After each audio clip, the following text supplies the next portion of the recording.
Hello and thank you for watching. I'm Ashley Van Dyke with Advantage Software, and on today's video, Applying Colors to Closed Captions, I'm going to show you how you can color the text of your closed captions whenever you need to.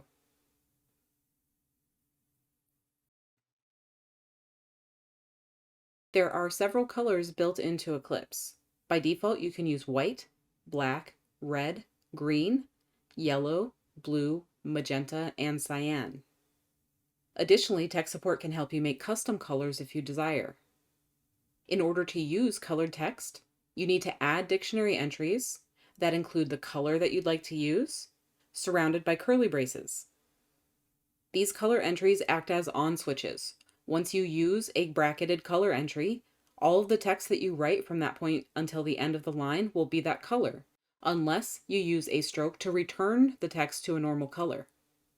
Open curly bracket, lowercase, n as in Nancy, close curly bracket, will turn off special font conditions like the color selection.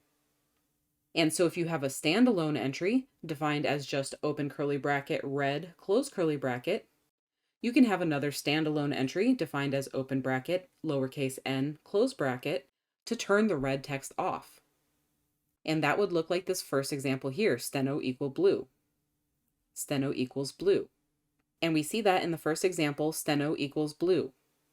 That will make your text blue until the end of the line or until you ask for the blue text to stop. However, you can include the color off stroke in your dictionary entry as well. We see in the second example, I have steno equals blue, musical notes, light rock playing, and more musical notes. At the end, however, I have included the normal font command to turn the color selection off. Any way that you'd like to use the color commands in your captions is fine, and both options are available to you.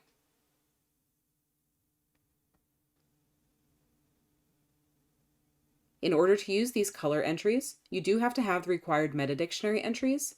Typically, however, they should already be included. I've included the metadictionary entries in the description of the video. However, if you need any help getting them into your settings, please don't hesitate to contact tech support.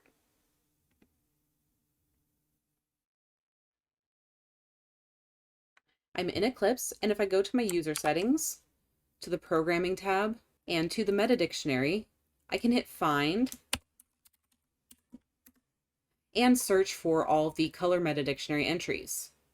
They won't be listed all together, they will be in alphabetical order according to the metadictionary list, but typically as long as you have one of them, you'll have the rest of them.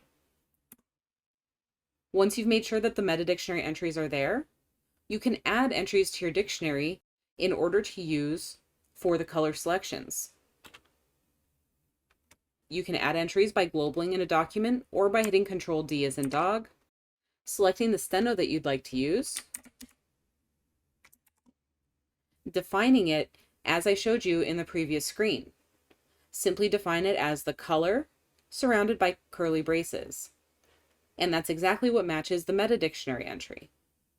As with all other dictionary entries that have corresponding metadictionary entries, whatever is before the equal sign is what you want to have in your dictionary.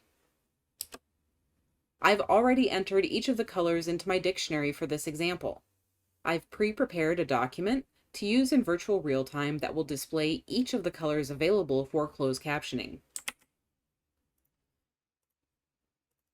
I'll press OK to begin the translation. And I'm going to begin pushing strokes into my document.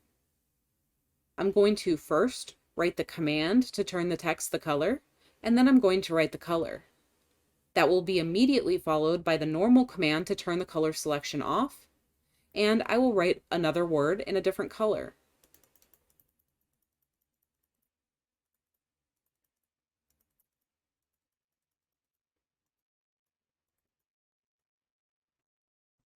Here you see that I've written red to change my text to the red color. Next, I wrote the word red, which is showing up as red, both in my document as well as in my closed caption preview window. Next, I'm going to write the normal font command, which will turn the red text off. Next, I have a comma, and you'll see that this will come up in the regular color, both in my translation and in my closed caption preview screen. I'm going to do the same thing for white and blue. And you see that each of these came up in the correct color in the closed caption preview screen as well as in my document. Using the color selections for white and black can be tricky, and so the encoder typically will not display black text on a black background or white text on a white background.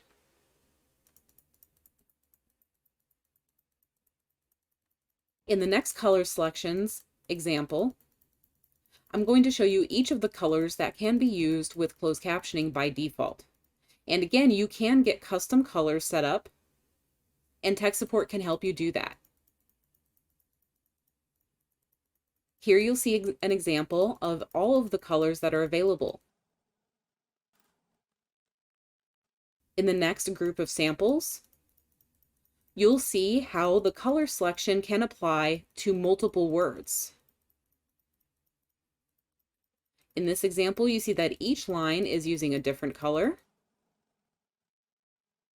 And as soon as the color selection is turned completely off, my text returns to normal. If your text is white by default, there's no need to tell it to turn white if you've told it to turn another color. You can simply use the normal font command to turn the color off. Any of these entries can be added to your dictionary using any steno or voice steno. All of these entries are usable by both steno writers and voice writers. And again, the Metadictionary entries for all of these entries should be included by default. You can use them in whatever way is necessary or easy for you to do so.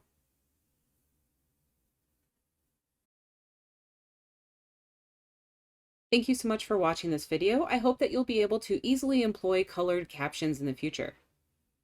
As always, if you have any questions, Advantage Software offers anytime support 24/7. Tech support is available to answer any question anytime, including weekends and holidays at 772-288-3266. Email support is available at support@eclipsecap.com.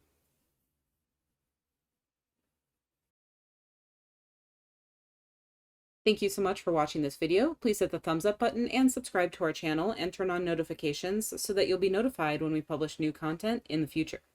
Thank you so much and have a great day.